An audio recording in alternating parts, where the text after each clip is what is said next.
lesson today is 1.4 on greatest common factor. The essential question, how can you find the greatest common factor of two whole numbers? We did this in 4th grade.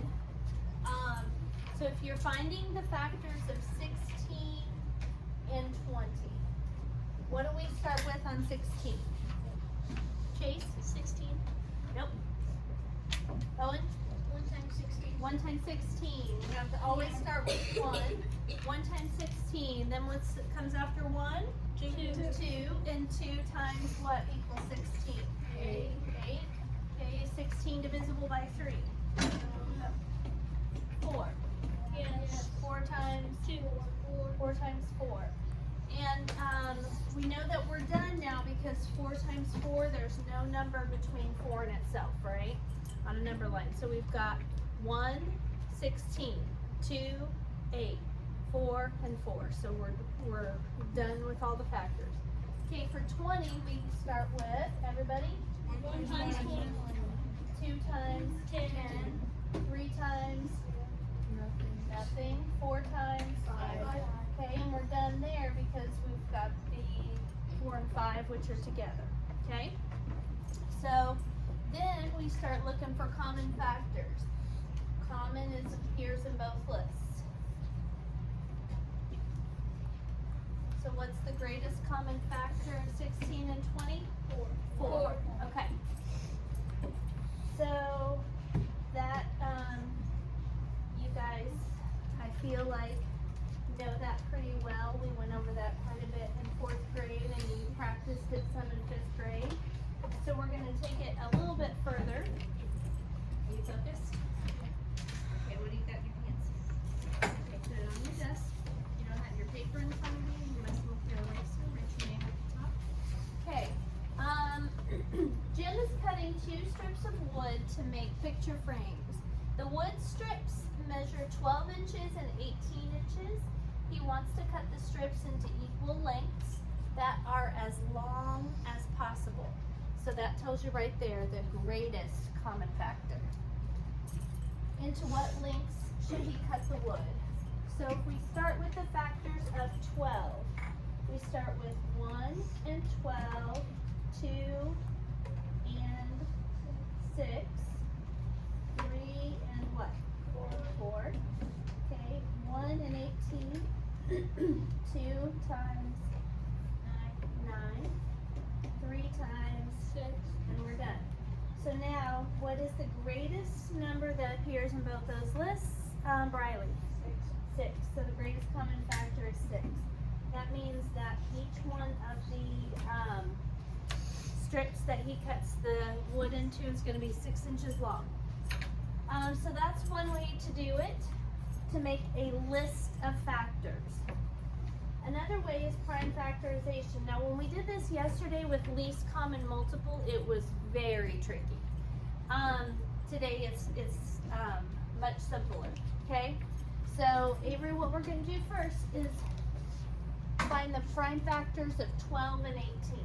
So 12 and 18. Prime factors are 2 factors of 12. Natalie? 2 times 6. And 2 is, of course, a prime number. 6 splits into 2 times 3. And then we're done. So the prime factors of 12 are 2 times 2 times 3. Okay? So keep that in mind. So then we're going to come over here and list the prime factors of 18. So I'm going to start with 3 times 6. 3 is prime factor. 6 splits into 3 times 2, and those are both prime. So for 18, we have a 2 times 3 times 3. You guys with me so far? Yes. Okay. Now what we're going to do is make a Venn diagram. So we have 2 big circles. This one's 12. This one's 18. The ones that appear in both lists go in the middle, okay? So we start, we've got a 2 here and a 2 here, so that goes in the middle. have a 2 here, but not over here, so that goes outside. We have a 3 here and a 3 here, that goes in the middle. And then we're out over here, we've got a 3 over here. So for 12, we had 2 times 2 times 3, right? For 18, 2 times 3 times 3. What are the numbers in the middle? 2 and 3, right? When you multiply those together, what do you get? 6, which also happens to be the greatest common factor of 12 and 18. Okay? Okay. So 12 was 2 times 2 times 3. 18 was 2 times 3 times 3. We ended up with a 2 and a 3 in the middle, which when multiplied together gets 6.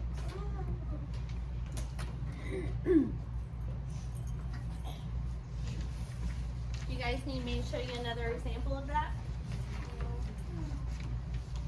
So you can come up here and do it if I want you to? Yeah, I would. I know you would. Okay.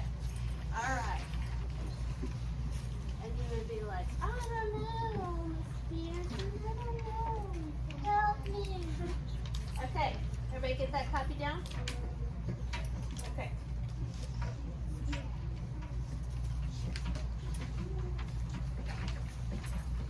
Alright, so get those numbers copied quick.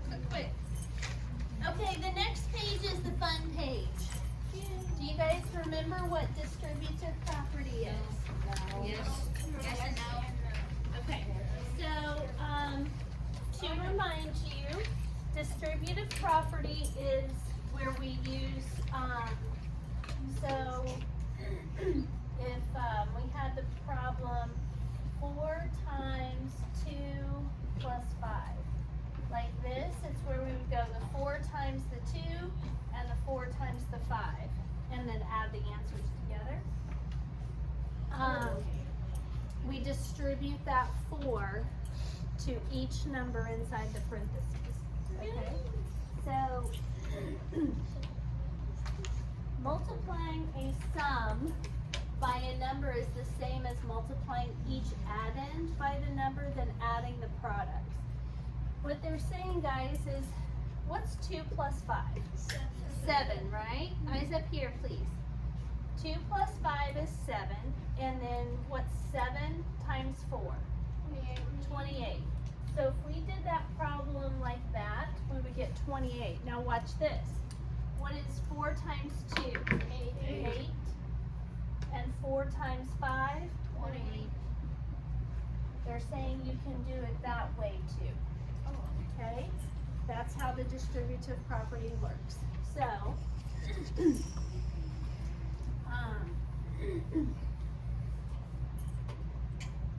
you can use the distributive property to express the sum of 2 whole numbers as the product if the numbers have a common factor. So what we've done with distributive property so far is we've used it to find an answer. What we're going to use it for today is to deconstruct 2 numbers by pulling out a common factor. So, and turning it into, your answer's going to look like this. 4 times, what was it, 2 plus 3 or whatever, okay? That's what your answer to these is gonna look like. To begin with, you're going to have an 8 plus a 12.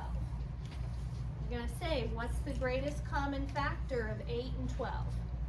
4, so you're gonna pull it out and say, what is 4 times what equals 8? 2. 4 times what equals 12? 3. Alright, so let's do some of them and it'll make a little more sense. It says use the GCF and the distributive property to express 36 plus 27 as a product. 36 plus 27. There's another cool way that we can find greatest common factors, and if you're really good with your multiplication facts and you know them really well, you probably have already realized this, that you can look at 2 numbers and say, oh, both of those are a multiple of blank. So, or both of those show up on the blank row. If you look at 36 and 27, Ian, is there a number that comes to mind that both of those are divisible by? 9. 9, yes, give yourself a point. 9 is the greatest common factor of 36 and 27. If you go to the 9 row, you're going to see both a 27 and a 36. So 9 is what we're going to pull out. So 9 is the GCF, it goes right here. What do you multiply 9 times to get 36? Ashlyn? 4. 4, good. Ian, will you give Ashlyn a point? Thank you. And what do you multiply 9 times to get 27? Melanie? 3. 3. Melanie, give yourself a point. That's your answer. Okay? So we took 36 and 27. Avery, we pulled a 9 out of each of those, divided each of them by 9, and then in parentheses we put what was left over, okay? So here, we'll write it down. The GCS of 36 and 27 is 9. 9 times 4 is 36, and 9 times 3 is 27. In both of these parentheses, you see that 9 that they have in common? So you can pull that 9 and just put it over here. And this is where the distributive property comes in. So we turn into that. So I kind of skipped a step on here, so this is what we do. 36 is the same as 9 times 4, right? 27 is the same as 9 times 3, right? Both of those have a 9 in them. So we're going to bring that 9 from both of these out front and say 9 times, and what we're left with here is a 4, a plus sign, and a 3. 4 plus 3. Okay? And the parentheses tell us that we're using the distributive property. Okay, so here we go. Let's see what 36 plus 27 actually is. 36 plus 27, so I have to stack those up to see. 7 and 6 is 13, put down the 3, carry the 1, 3 and 2 is 5, plus 1 more is 6. So our answer to this is 63. If we do the problem using the distributive property,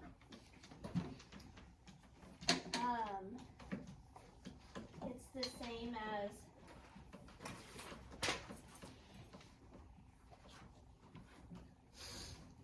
4 plus 3 is what?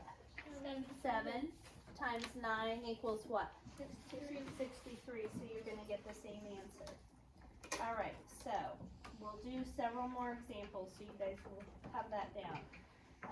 A lot of students in the other two classes really understood this well after we did a few examples. It's kind of confusing at first. It's like, why are we even doing this? But it's just to have practice with the distributive property. Yes, Ellen. Okay, so explain 2 ways to find the GTF of 36 and 27. So what's one way, the most common way, or the way I taught you in 4th grade, to find the greatest common factor of 36 and 27? Casey?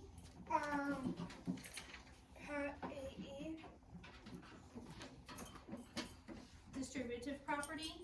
No, that's not yet, okay? This is actually talking about what we did before the distributive property. Natalie? List of factors. Bingo, give yourself a point. Okay, so the first way would be to list all the factors of 36 and 27. Okay, that's one way to do it. What was the method we did a minute ago where we did this? Ian? Venn diagram. And what were we using the Venn diagram to record? Greatest common factor. Riley? The prime factorization. Prime factorization, yes, give yourself a point. Prime factorization, so that's the second way. So we can list all the factors of 36 and 27. We can do the prime factorization.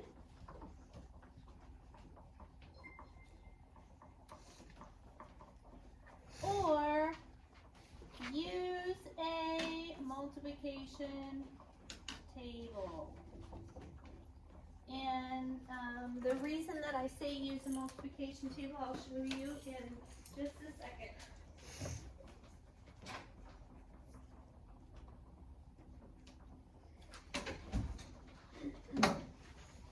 Okay. Like Ian said a minute ago, looking at 36 and 27, they are both multiples of 9. So if we look at that multiplicate, or that, they're actually both going to be up here as well on the 3 row, aren't they? So watch this a second. So if you're looking for the greatest common factor of 36 and 27 and you're using a multiplication table, you go to the 3 row and you say, well, there's a 27 and a 36. I could pull out a 3. You got to check and see if there's anything further down in your multiplication table that's going to be a bigger number. So down here on the 9 row, there's a 27 and a 36. So the greatest common factor is 27 and 36 is not, yes. I don't know if it would help, and I don't know if it's just this one, but when you subtract 36 and 27, you get 9.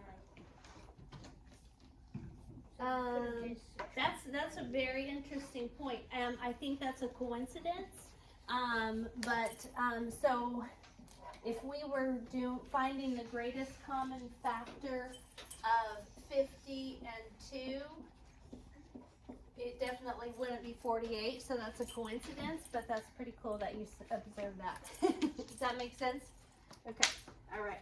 I love when you start noticing patterns in numbers. Math is hugely based on patterns and numbers. Okay. All right. So here we go.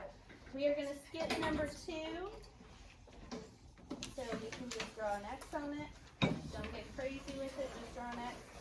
All right. So here we go. The examples.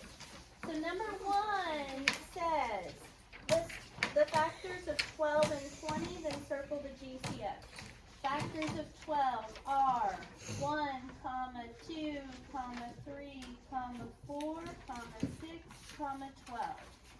Factors of 20. 1, Avery Wright. 2, 4, 5, 10, and 20.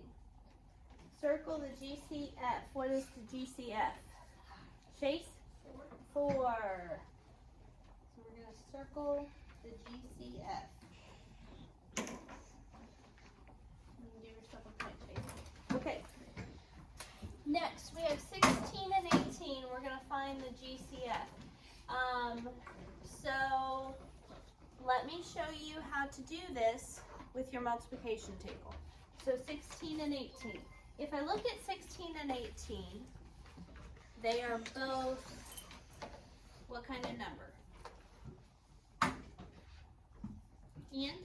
Even? They're both even. Good. So that means they're both divisible by what? 2. Very good, Ian. Okay. So if we go to our 2 row, we're going to see a 16 and an 18, right? Okay. If we look throughout the multiplication table for any of, I see a 16, or I see an 18 here on the 3 row, but no 16. If I go to the 4 row, I see a 16, but no 18. On the 5 row, I see neither. On the 6 row, I see an 18, but no 15. Okay, so there's an 18, but no 15. So the greatest common factor of, oh sorry, I was doing 15, wasn't I? It was supposed to be 16. The greatest common factor of 16 and 18 is 2. And we can check that, and we just used our multiplication table to tell. But we can check that by real quick with the list. 16. 1 times 16, 2 times 8, 4 times 4, 18. 1 times 18, 2 times 9, 3 times 6. Okay, I see a 1 and a 1 and a 2 and a 2. 4 here, not here. 8 here, not here. 16 here, not here. So the greatest common factor, 2. 25 and 40, just looking at 25 and 40, what number do you know of right away that they are both divisible by? Melanie, how do you know? They both have what in the ones place? What's in the ones place? What's in the ones place? On the 5 row, what do all of the digits have in the ones place? 5 or 0, okay?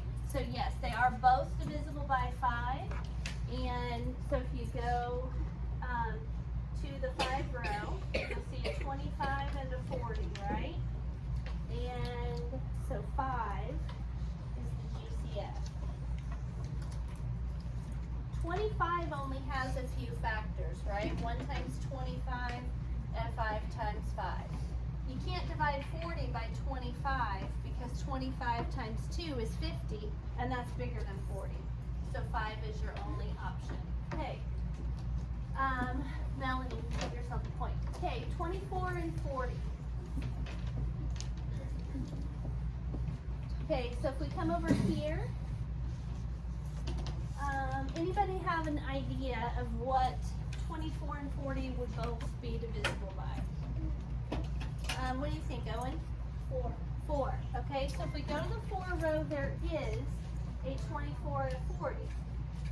But let's go on down and look for some bigger numbers just to check. So on the 5 row, there's a 40, but no 24. On the 6 row, there's a 24, but no 40. On the 7 row, neither. On the 8 row, there's a 24 and a 40. So what would be a better choice then for the GCF? Owen?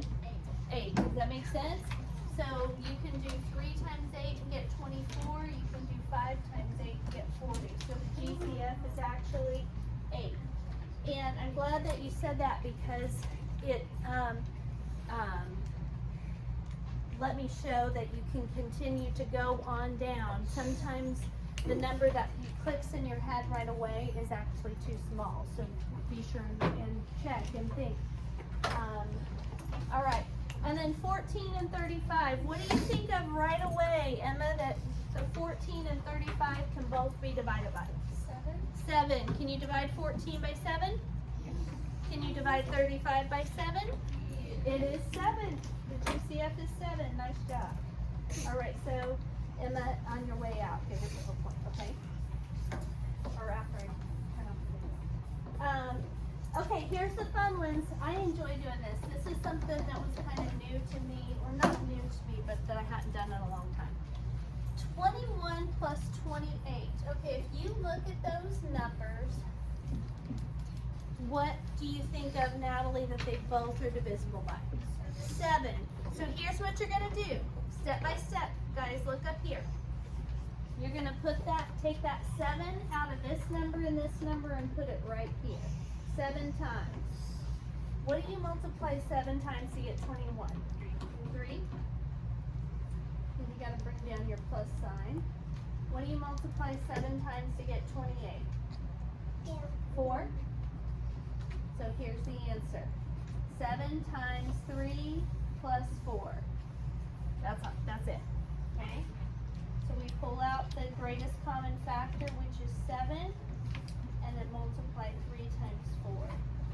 The only mistake that some students were making on this particular part today was some students were putting the 4 here and the 3 here. Is that okay to do? if you can wait, if it's emergency, go.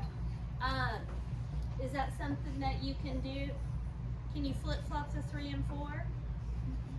Mm-mm. What's the first number here? 21. So the 3's got to be first since the 21's first. Okay? All right. So we've got 3 more to do, then I'm going to give you your assignment. 15 and 27. What number do you think that both 15 and 27 are divisible by? Ashlyn? 3. So we're going to pull out the 3 times what equals 15? 5. And 3 times what equals 27? 8. 9. That's it. 3 times 5 plus 9. Avery, you getting this? 3 times 5 plus 9. Is it making sense to you? Avery? Okay. Next we have 40 and 15. Oh, what do you notice that both of these have to be divisible by? 5. Because they both have a 5 or a 0 in the ones place. Good. So we're going to do 5. 5 times what equals 40? 8. 5 times what equals 15? 3. Okay, that's it. Why does this making sense to you? Yeah. Awesome. 5 times 8 is 40 plus 3 is 15. Okay, last one. 32 and 20. You look at 32 and 20. What do you think of, Briley? 4. Okay, 4 times what is 32? Avery, 4 times what is 32? 8. Good. Plus 4 times what is 20? Avery? 5. Good. Very good. Okay, and that's it. 4 times 8 is 32 plus 4 times 5 is 20. Okay. I want you guys to circle question number 10, 12, 15, and 16. Those are the 4 problems that you're going to do to prove to me that you understand this. When you finish, you'll raise your hand and I'll tell you what to do. From there, I will check them. So circle 10, 12, 15, and 16.